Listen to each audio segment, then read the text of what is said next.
नमस्कार मंडळी, आपलं स्वागत आहे आपल्या ब्लॉग्स मध्ये. आम्ही चाललो दादा ॲथलेटिक्स खेळायला आणि म्हणलं की जाता जाता घेवा देवीचं दर्शन. आलो दादा देवीचं दर्शन घ्यायला. आपण मंदिर आई तुळजाभवानी जगदंबे मातेचं जत्रा भरली तर थोडी, पण एवढी नाही आहे.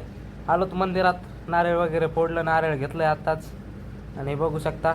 आणि लगेच प्रसाद आणि लगेच आई तुळजा अंबेचे तुम्हाला बी दर्शन केले. मी बोला जय अंबे जगदंबे, तुम्हाला बी दाखवली आई तुळजाभवानी माता की जय.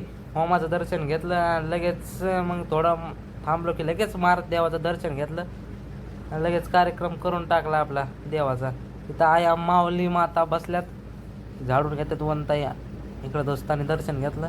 नाही तर मी मंदिरात आपला असं तुमच्यासाठी व्हिडिओ काढत बसलोय. काय राव, लगेच प्रसाद दिला आणि चाललो खाली आता विराम देऊन. इथं हे बसलो शाळात. हे आमच्या शाळाचं गार्डन आहे. आणि आता आम्ही आलो बीडला सैनिकी शाळात ॲथलेटिक्स बीड स्पर्धासाठी.